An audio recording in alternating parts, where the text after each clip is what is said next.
నమస్కారం. ఆరోగ్యం కార్యక్రమానికి స్వాగతం. మారుతున్న జీవన శైలిలో ఆరోగ్యంలో ఎన్నో మార్పులు. 25 వయసులోనే జుట్టు సమస్యతో యువత బేజారెత్తిపోతోంది. కారణాలు తీసుకునే ఆహారంలో లోపాలు, పెరుగుతున్న పని ఒత్తిడి, ఇవేనా ఇంకేమైనా ఉన్నాయా? అసలు ఈ జుట్టు ఎందుకు రాలుతోంది? జుట్టు రాలకుండా ఏం చేయాలి అనే విషయాలపై సలహాలు సూచనలు ఇచ్చేందుకు కేర్ హాస్పిటల్ నుంచి వచ్చిన ప్రముఖ డెర్మటాలజిస్ట్ డాక్టర్ ప్రమోద గారు ఉన్నారు. జుట్టు సమస్యపై వారిని అడిగి మరిన్ని విషయాలు తెలుసుకుందాం. నమస్కారం డాక్టర్ గారు. అసలు హెయిర్ ఫాల్ అంటే ఏంటి? అసలు మనిషికి రోజుకి ఎంత జుట్టు రాలుతుంది? హెయిర్ ఫాల్ అనేది చాలా కామన్ ప్రాబ్లం అండి. హెయిర్ ఫాల్ అనే ప్రాబ్లం ఫేస్ చేయని వాళ్ళు ఉండరు. ఓకే, యాక్చువల్గా హెయిర్ ఫాల్ వరకు వెళ్ళే ముందు జస్ట్ ఫీల్ నార్మల్ హెయిర్ ఎలా ఉంటుందో చెప్తానండి. నార్మల్ హెల్దీ ఇండివిజువల్లో 1 lakh to 1.5 lakh హెయిర్స్ ఉంటాయండి ఓన్లీ స్కాల్ప్ మీద. అదే బాడీ మీద వచ్చేసరికి మోర్ దెన్ 3 lakhs. సో ఈ 1.5 lakhs నుంచి రోజు కొన్ని షెడ్ అవుతుంటాయి. That is a normal process of the body. మన స్కిన్ ఎలా షెడ్ అవుతుంటుందో హెయిర్ కూడా అలానే షెడ్ అవుతుంది. కానీ ఈ 1.5 lakhs నుంచి సపోజ్ 100 షెడ్ అయినాయి అనుకోండి, below 100, that is a normal thing. Okay, 100 to 125 కంటే ఎక్కువ హెయిర్ షెడ్డింగ్ పర్ డే ఉంది అంటే దెన్ మెడికలీ క్లినికలీ అది హెయిర్ లాస్ అని టర్మ్ చేసేస్తాము. That is what is normally hair loss. Okay, అయితే ఇప్పుడు మామూలుగా ఇది చిన్న పిల్లల్లో ఎలా ఉంటుందంటారు? The hair loss starts at birth. Okay, and it is a process that goes on throughout life because hair shedding is normal. It is a normal process that occurs throughout the body, throughout the lifetime of the individual. Hair shedding first చిన్న పిల్లల్లో చూసుకుందామండి. Below 6 months మనకు below 6 months పిల్లల్లోనే 2 times hair loss అయిపోతుంది. అందుకని మీరు notice చేస్తుంటారు కొంతమంది పిల్లలు పుట్టంగానే బాల్డ్ హెడ్ లో ఉంటారు. అవునవును, ఎందుకంటే వాళ్ళకు already hair shedding mother womb లోనే అయిపోతుంది. కొంతమంది ఫుల్ హెయిర్ తోనే పుడతారు. దట్ ఈస్ వాళ్ళకి పుట్టినాక ఆఫ్టర్ బర్త్ హెయిర్ షెడ్డింగ్ అనేది అవుతుంది. సో టూ సెషన్స్ కంపల్సరీ అవుతాయి. ఓకే, ఇంకా ఈ పిల్లల్లో కూడా హెయిర్ షెడ్డింగ్ ఎలా ఉంటుంది? కొంతమంది ప్యాచీ ఉంటుంది, కొంతమంది వేవీగా ఉంటుంది. వాళ్ళకి ఇలా ఒక బ్యాండ్ లాగా హెయిర్ లాస్ అవుతుంటుంది. యూ మస్ట్ బీ సీయింగ్ చిన్నపిల్లల్లో వెరీ కామన్. ఫస్ట్ నెక్ దగ్గర ఒక బ్యాండ్ ఆఫ్ హెయిర్ లాస్ అవుతుంది. మళ్ళీ అది కొద్దిగా రికవర్ అయ్యేసరికి దాని మీద ఇంకొక బ్యాండ్. సో మల్టిపుల్ బ్యాండ్స్ లాగా ఉంటుంది. కొంతమందికి ప్యాచీ హెయిర్ లాస్ ఉంటుంది. ఇంకా చిన్నపిల్లల్లో వచ్చేసరికి సెబోరిక్ డెర్మటైటిస్, ఎటోపిక్ డెర్మటైటిస్ అని ఒక ఉంటుందండి. సో మొత్తం స్కాల్ప్ అంతా వెరీ థిక్ డాండ్రఫ్ లాగా డెవలప్ అయ్యి that will cause hair loss once again. So these are the main 2 things. ఇంకా పిల్లల్లో అయితే nothing much to do basically because it's a natural process. వాళ్ళకి 6 months లోపల నార్మల్ హెయిర్ వచ్చేస్తుంటుంది. ఒకవేళ అలా కాకుండా 6 months తర్వాత కూడా వాళ్ళకి వెరీ లిటిల్ హెయిర్ ఉండడం కానీ or absolutely no hair, eyebrows hair లేదు, ఐ లాషెస్ హెయిర్ లేవు అని అంటే that time it is a medical problem. So అప్పుడు you'll have to take the kid to the dermatologist to check hair అంతా నార్మల్గా ఉన్నాయా, రూట్స్ ఉన్నాయా, ఫర్దర్ వచ్చే ఛాన్సెస్ ఉన్నాయా. దెన్ పీడియాట్రిషియన్ దగ్గర తీసుకొని వెళ్ళాల్సి వస్తుంది. హార్మోనల్ ఇంబ్యాలెన్సెస్, న్యూట్రిషనల్ ఏమైనా అట్లాంటి ప్రాబ్లమ్స్ ఉన్నాయా అని after 6 months the evaluation will start for kids. అయితే మరి పెద్దల్లో ఎలా ఉంటుంది అంటారు హెయిర్ ఫాల్? పెద్దల్లో చెప్పాను కదండి, more than 125 is called hair loss. పెద్దల్లో కూడా మళ్ళీ మేల్స్ డిఫరెంట్, ఫీమేల్స్లో డిఫరెంట్ ఉంటుంది. మేల్స్లో వచ్చేసరికి it is called androgenetic alopecia, male pattern baldness. 70% individuals will be affected. 70% of the male adult population కంపల్సరీగా ఎఫెక్ట్ అవుతుంది. మెయిన్లీ 2 reasons అండి. యాజ్ ఐ టోల్డ్, ఆండ్రోజెనెటిక్ అంటే 1 హార్మోనల్ అండ్ జీన్స్, 2 కాంబినేషన్లో వాళ్ళకి డెవలప్ అవుతుంది. నార్మల్గా టెంపుల్ రీజన్స్లో అంటే ఇక్కడ దిస్ సైడ్ వాళ్ళకి నెమ్మదిగా ఇట్లా రిసెషన్ అవుతుంటుంది. క్రౌన్ మీద మధ్యలో ఇక్కడ కూడా హెయిర్ థిన్నింగ్ అయిపోయి బాల్డ్నెస్ అవుతుంది. దెన్ పెరిఫెరీకి ఇట్లా రిమ్ లాగా స్ప్రెడ్ అయిపోతుంటుంది. So that is mainly seen in gents. ఫీమేల్స్లో వచ్చేసరికి కూడా ఇలాంటి హార్మోనల్ చేంజెస్ వల్ల హెయిర్ లాస్ అవుతుంటుంది. మెయిన్గా వాళ్ళకి ఇక్కడ సెంట్రల్ పార్టీషన్ ఉంటుంది కదా, అక్కడ హెయిర్ లాస్ బాగా తెలుస్తుంటుంది. వాళ్ళ 1 small line will keep getting bigger, బాగా స్కాల్ప్ కనిపిస్తుంది. సో అలాంటి హెయిర్ లాస్ ఉంటుంది జనరల్గా. అసలు మనలో హెయిర్ ఫాల్ ఉండడానికి అంటే దానికి వయసుతో సంబంధం ఉందంటారా లేకపోతే లేదంటారా? హెయిర్ ఫాల్కి సంబంధం లేదండి, కానీ హెయిర్ రీగ్రోత్కి ఉంటుంది. ఓకే. యాజ్ వీఆర్ ఏజింగ్, మనం వయసు పెద్దగా అయ్యేసరికి అరౌండ్ 60 years అలా అయ్యేసరికి హెయిర్ ఫాల్ అనేది ఇంతకుముందు ఎలా ఉందో అంతే ఉంటుంది, provided the individual is healthy. Okay. అంత హెల్త్ అన్నీ బాగున్నాయి, ప్రాబ్లమ్స్ ఏం లేవు అంటే hair loss will be the same, కానీ హెయిర్ గ్రోత్ అనేది తగ్గుతుంది ఆ ఏజ్ గ్రూప్లో. సో హెయిర్ సన్నగా అవ్వడము, చాలా థిన్ అయిపోయి కలర్ కూడా బాగా లైట్ అవుతుంటుంది. సో నార్మల్గా హెయిర్ అనేది ఎప్పుడు dynamic thing. Okay. Always there is hair growth అవుతుంటుంది, హెయిర్ లాస్ అవుతుంటుంది. కానీ once that balance is disturbed, hair loss అంటే హెయిర్ లాస్ నార్మల్గా ఉండి హెయిర్ గ్రోత్ తగ్గినప్పుడు అప్పుడు ఎల్డర్లీ ఇండివిజువల్స్లో ఆ చేంజెస్ తెలుస్తాయి. ఓకే. అయితే దీనికి ఏమైనా మెడికల్ రీజన్స్ ఏమైనా ఉన్నాయంటారా? మెడికల్ రీజన్స్ డెఫినెట్లీ అండి. In normal youngsters mainly it is medical reasons for causing hair loss. Long టర్మ్లో హెయిర్ లాస్ చెప్తుంటారు కదండి, more than 6 months, 2 years, 3 years నుంచి హెయిర్ లాస్ ఉంది, anything we're applying it is not responding, it means that there is something internal for the person. Most common మన Indian గర్ల్స్లో anaemia. Okay. Almost more than 50% are anaemic. Okay. Okay, iron stores ఉండవు, hair will not grow unless we are healthy. Hair will not be healthy, hair will not grow. Okay. So mainly anaemia, vitamin deficiencies, okay, protein deficiencies, thyroid problem also very commonly it is growing, so that is also causing a major it is also a major factor for hair loss. Then PCOS, polycystic ovary syndrome, okay, again one more very common thing that causing hair loss. Next, medical reasons and any diabetes. Okay. Again every other individual is affected, వాళ్ళకు కూడా చాలా hair loss ఉంటుంది. And people taking tablets, different type of tablets, okay, medications like anti depressants కానివ్వండి, లేకపోతే anti కన్వర్సెంట్స్ ఏంటి fits కోసం tablets, okay, oral contraceptive pills సడన్గా stop చేసిన వాళ్ళలో కూడా ఇవన్నీ ఉంటాయి. అసలు హెల్దీ హెయిర్ అంటే ఎలా ఉంటుందంటారు? హెల్దీ హెయిర్ వెరీ డిఫికల్ట్ అండి. Healthy hair is hair plus the scalp. Okay. Okay. So healthy scalp should be like normal, even, without any redness. There should not be any evident scaling. And okay, dandruff laga sticky ga emi undagurdu. Should okay, be even. Then well placed follicles, roots. Okay. Manam notice cheste every roots దగ్గర 3 hair వస్తుంటది. One root లో 3 hairs వస్తాయి. One place లో 3 hairs ఉంటాయి. Okay. Okay. So that should be there. With the roots, there should not be any redness surrounding కానీ అదంతా blood vessels కనిపించడం అట్లా ఎంత ఏం ఉండకూడదు. నెక్స్ట్ షాఫ్ట్కి వచ్చేసరికి colour, any colour, okay, but the hair should be thick, well rounded, no splits, it should be even without any bumps or anything, it should be even. Okay, that is the definition of a healthy hair. Okay. అయితే ఇప్పుడు చిన్న పిల్లల నుంచి పెద్దవాళ్ళ దాకా అందరికి dandruff సమస్య ఉంటుంది, డాండ్రఫ్ చుండ్రు కామన్ థింగ్. అయితే ఇప్పుడు దీన్ని ఎలా నివారించుకోవాలంటారు అసలు? Dandruff basically we need to find the cause. Okay. 2 types of dandruff ఉంటాయండి. One is yellow greasy dandruff and one more is dry dandruff. ఇప్పుడు ఈ సమ్మర్ సీజన్ లో వచ్చేసి yellow greasy dandruff ఎక్కువ ఉంటాయి. ఏంటి ఈ సమ్మర్ సీజన్ వల్ల ఏంటి oiliness, skin oiliness, hair oiliness బాగా పెరుగుతుంది. That will lead to fungal infection and cause this dandruff. Sir చూస్తే yellow కలర్, ఆయిలీగా ప్యాచీగా ఉంటుంది, stuck to the scalp. Okay. Okay.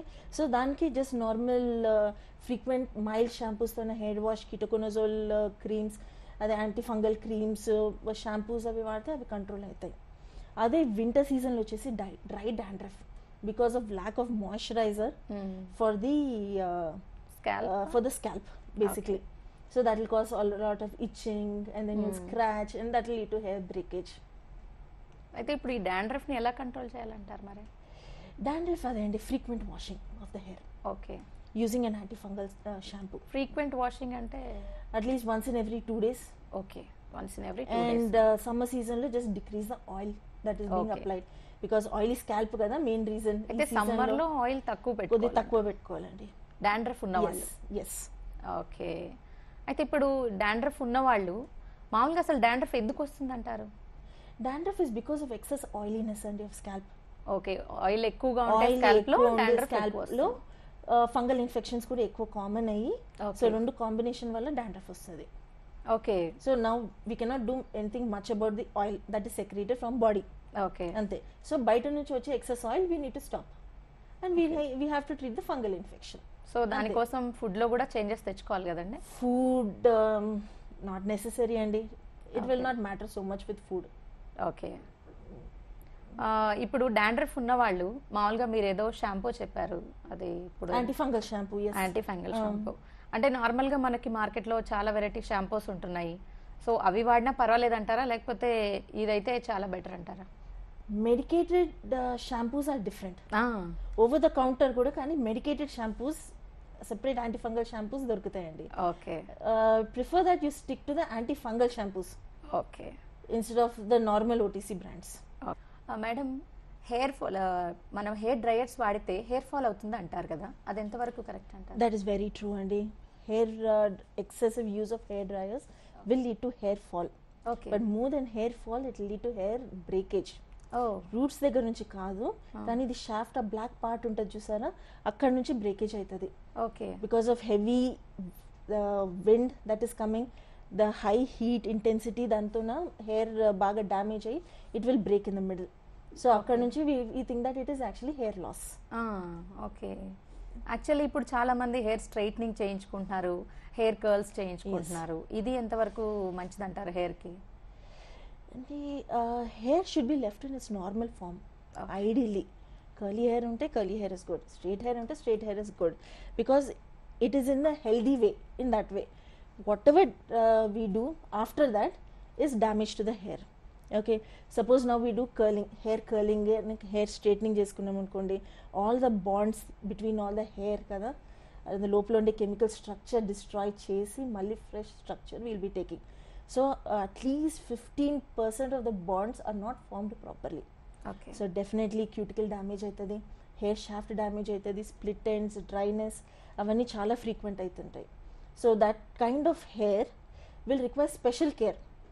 Now in this age of all cosmetic enhancements and all, ledu chepichukoddu, hair straightening oddu, hair curling oddu ante that is not possible, because everybody will get it done. But after that we have to think about it. Okay, give good deep conditioners to the hair. Okay, every alternate day, not exactly alternate day, at least once in every 3 days. Okay, deep conditioning. Okay, massaging of oil. Okay, don't use to blow dryers. Okay, మీరు చెప్పినట్టు. And excessive hair brushing అవన్నీ చేసుకోకుండా ఉంటే we can maintain that hair. అలా ఉంటుంది.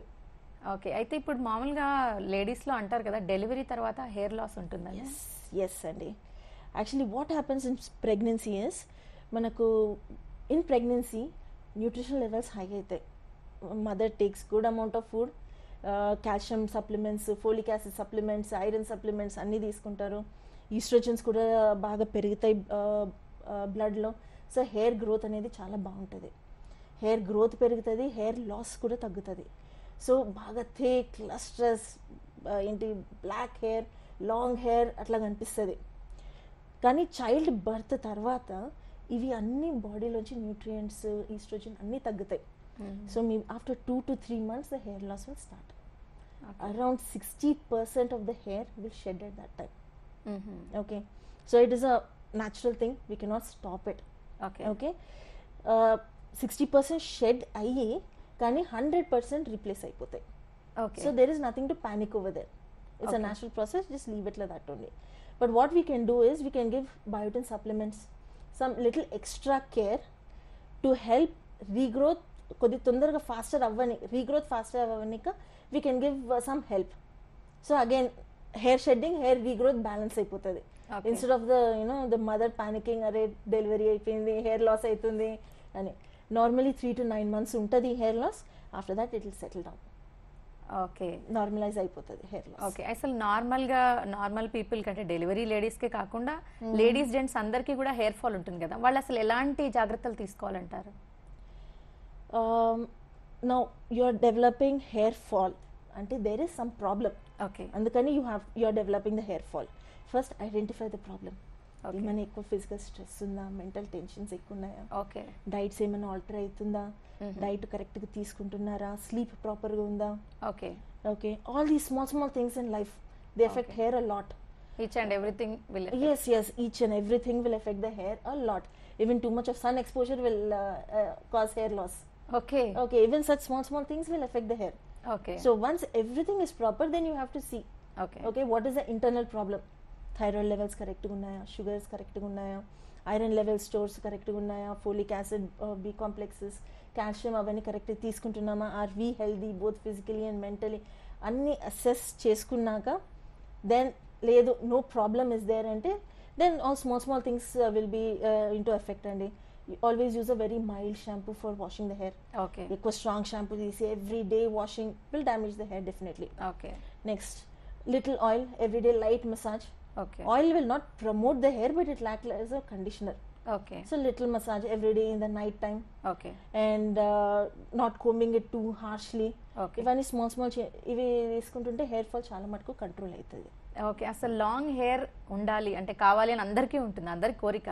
So అలా కావాలి అనుకున్న వాళ్ళు ఎలాంటి జాగ్రత్తలు తీసుకోవాలంటారు? First thing be healthy. Okay first and foremost you be healthy, hair will be healthy. Okay okay then next అదేంటి biotin supplements will be necessary. ఫుడ్లో వచ్చేసి lot of green leafy vegetables, iron, okay proteins, main proteins. Okay అవన్నీ diet modifications అవన్నీ చేసుకుంటే hair growth will be there properly. Okay అసలు మామూలుగా మనం వింటూ ఉంటాం స్ప్లిట్ ఎండ్స్ అంటారు, అవి ఎలా పోతాయి అసలు, అవి ఎందుకు వస్తాయి, ఎలా పోవాలి? Split ends is basically because of cuticular damage. Okay top most layer ఉంటుంది కదా హెయిర్ ప్రొటెక్టివ్ లేయర్, అది డ్యామేజ్ అయినప్పుడు స్ప్లిట్ ఎండ్స్ అవుతాయండి. ఓకే సో బేసిక్లీ దానికి ట్రీట్మెంట్ అంటూ ఏం లేదు, but to prevent it you have to use conditioners. Okay frequent conditioners, deep conditioners అవి వాడుతుంటే that will be there under control. Okay అయితే ఇప్పుడు స్పాలు అలాంటివి కొన్ని వచ్చాయి కదండి, సో అవి ఎంతవరకు హెయిర్కి మంచిది అంటారు? ఈ hair spas are for just pampering your hair. దానివల్ల గ్రోత్ ఉంటుందా? మసాజింగ్, మన రెగ్యులర్ మసాజ్తో కూడా హెయిర్ గ్రోత్ అవుతుందండి. Okay with stimulation. Okay okay next ఇప్పుడు ఈ మధ్య స్పాస్లో light therapies and laser therapies all those are developing కదా. Okay definitely they help you in relaxing, mainly reducing your stress. Okay you're mostly peaceful, ఏదో ఒకటి చేస్తున్నాము. Hair loss we're not simply confidence వస్తుంది. yes. Okay will be noticing hair spa చేసుకున్న next ఒక 1 week వరకు hair loss తగ్గుతుంది. So all that will add to the confidence, అంతే. Nothing major అంటే ప్రోటీన్ మాస్క్ అవన్నీ వచ్చేది ఓన్లీ ఫర్ ఏంటి keeping the skin and keeping the hair moisturised. Okay nothing more then that actually. Okay actually అసలు hair loss కాకుండా ఏదైనా treatment ఉందంటారా? As I said అండి, hair loss is natural, so hair loss will occur what ever you do. Okay excessive hair లాస్కి అయితే డెఫినెట్గా treatment ఉంది. Okay okay as I told it depends upon the cause mainly. Okay First treat the cause. And normally what we do is we give biotin supplements, protein supplements, creams, lotions ఇస్తాము, అదే జెంట్స్లో అయితే minoxidil ఇస్తాము, ఫినస్ట్రైడ్ tablets ఇస్తాము, all that. అంటే scientifically what will actually help the patient, we give something like that to help hair growth. Okay మీరు ఇంతకుముందు చెప్పినట్టుగా జెంట్స్లో mostly bald head వచ్చే ఛాన్సెస్ ఉన్నాయన్నారు, అసలు ఎందుకు అలా ఏమైనా రీజన్ ఉందంటారా? వాళ్ళ హెయిర్ ఈజ్ వాళ్ళ జెనెటిక్గానే ఉంటుంది ఆ problem. That part of the scalp చాలా సెన్సిటివ్ ఉంటుందండి, వాళ్ళ నార్మల్ హార్మోన్స్కి సెన్సిటివ్ ఉంటుంది. ఓకే సో అదే జెనెటిక్లీ మోర్ ససెప్టబుల్. ఓకే అదే so that's why they lose their hair more. Okay అంటే వాళ్ళకి ఏదైనా అంటే బాల్డ్ హెడ్ వాళ్ళకి కూడా ఏదైనా ట్రీట్మెంట్ లాంటిది ఏమైనా ఉందంటారా? నీ బాల్డ్ హెడ్ అనేది we can start with hair loss. Okay we can control the hair loss, see that it does not go in to baldness first thing. ఇంకా కంప్లీట్ బాల్డ్నెస్ వస్తే we cannot do much except for hair transplantation. Okay hair roots ఉన్నాయి, సన్న hair ఉన్నాయి అంటే we can do something to help it grow. Okay కానీ advanced స్టేజ్లో మొత్తం hair loss అయిపోయింది, రూట్స్ కూడా కనిపించడం లేదు అని అంటే hair transplantation, that is only solution. Okay hair transplantation ఎంతవరకు అంటే ఎలాంటి వాళ్ళకి మీరు సజెస్ట్ చేస్తారు? దట్స్ వాట్ అండి, as I said advance stages of hair Okay. Loss. Advance. Okay, ఇంకా అక్కడ అసలే హెయిర్ లేనే లేదు. Okay, hair will not grow in this place అన్నప్పుడు we advise to go head with hair transplantation. Advance stage అంటే You must be noticing అండి, some people gents okay only back side ఒక strip of hair ఉంటుంది, okay absolutely plain shining గా ఉంటుంది. Okay. So that is like an advance stage. Okay so their hair transplantation is necessary. Okay. So ఒకవేళ ఎవరైనా patient మిమ్మల్ని approach అయ్యారా ఇప్పటివరకు ఏదైనా ఇలాంటి ప్రాబ్లం తోటి? Hair loss is a very common thing అండి.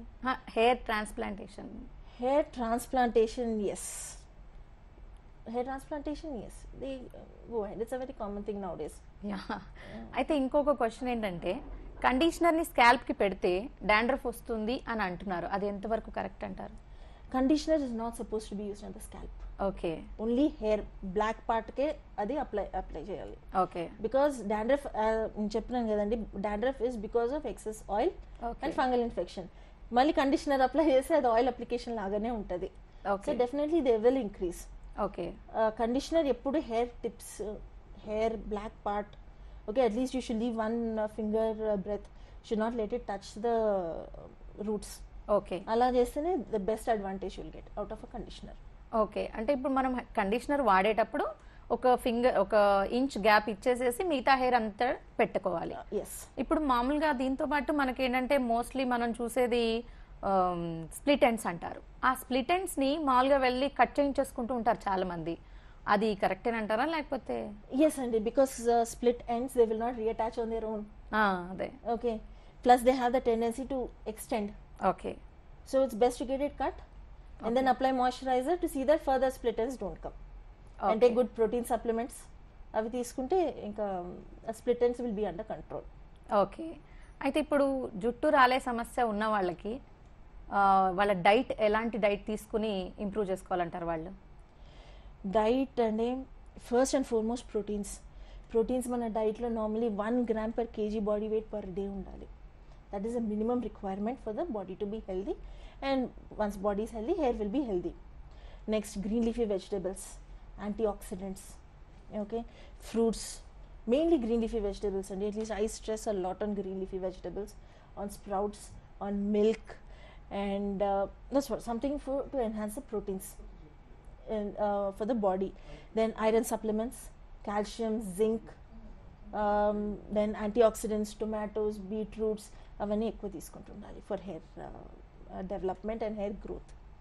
చాలా చక్కగా చెప్పారు డాక్టర్ గారు, చాలా థ్యాంక్స్ అండి. ఒత్తైన కురులు ఆరోగ్యానికి సూచిక. కురుల సంరక్షణ అనేది ప్రతి ఒక్కరి కోరిక. మరి దానికోసం మనం తీసుకునే ఆహారంలో మంచి పోషక పదార్థాలు ఉండాలి. అలాగే జుట్టును బట్టి షాంపూల వాడకంలో తగిన జాగ్రత్తలు తీసుకోవాలి. వచ్చే వారం మరో అంశంతో మీ ముందుకు వస్తాం. అంతవరకు సెలవు, నమస్తే. Keep watching Deccan TV, the voice of Telangana.